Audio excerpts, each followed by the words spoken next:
Also, from this afternoon's press conference, the Prime Minister announced he will be asking grocery companies to come up with a plan by Thanksgiving to stabilize food prices in this country.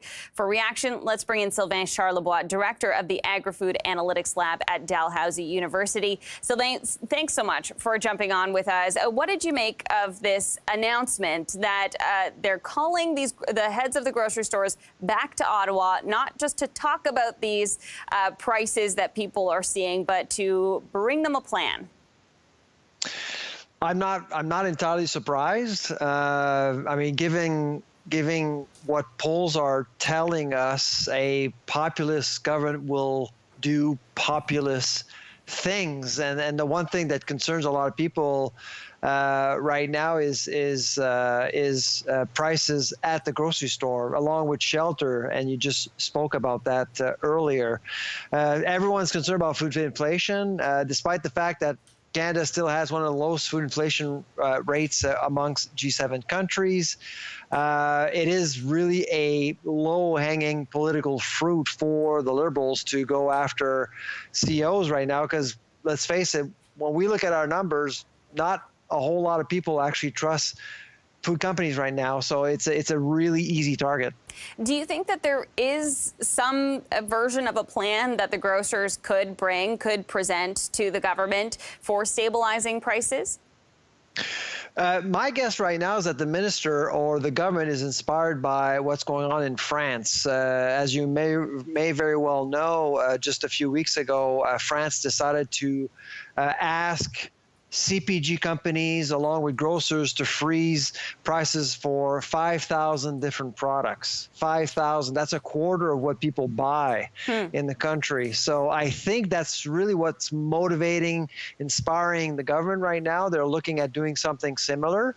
I don't know exactly what they have in mind yet, but my guess is that whatever they're trying to do may actually discourage investment in our country. We've seen just recently Nestle exit Canada. We heard about Kleenex. This is not really a signal you want to send if you want more competition and more investment into the country. And more competition tends to come with lower prices too, because you want to fight for people's business. But if you want more competition, you need more players, and more players who think they can make money. If you have a government putting brakes on food prices, guess what's going to happen? Companies will flee. That's what happens in other countries. Yeah, it does seem like interesting timing, too. One of the reporters was asking, food prices, they've been going up for many months now. And now we're kind of at this period where we're trying to see the light at the end of the tunnel when it comes to inflation. Rising food costs are still an issue. But, do you think maybe it's a little bit late when it comes to what people have been experiencing on food prices in any case? I think you bring up a good point, because when you look at what's going on with food inflation, the food inflation rate is dropping. We're expecting the food inflation rate to end anywhere between 5 to 7% by December, which is exactly what we forecast in December last year with Canada's food price report. We are expecting the gap between inflation and food inflation to narrow and be at zero at around April or May of 2024. So things are going in the right direction. My concern here is that you're basically going to try to score political points, but you are going to hurt not only grocers, but what's going to happen if Loblaws is forced to bring down prices? It's going to turn around and put more pressure on processors, family businesses, farmers who do deal with grocers. So you have to think about the entire supply chain here.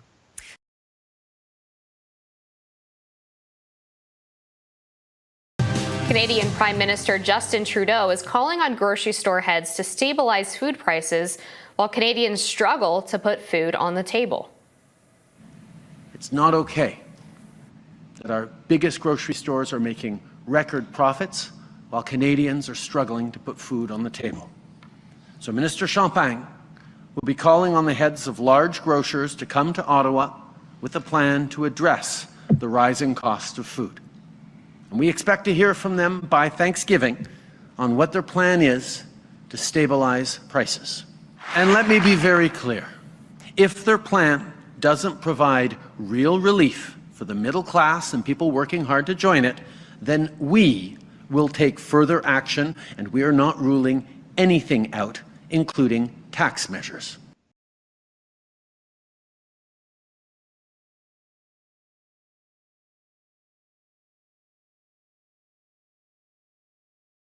In 2015, we made the commitment to remove GST on purpose-built housing, and we looked at how and what that would have an impact back in 2016, and we decided that building the RCFI, the Rental Construction Financing Initiative, would be a better way of getting things done in the context where they are right now.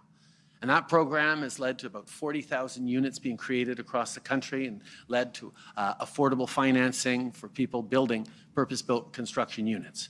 It was the right program at the time, and that's exactly what we did, and it continues.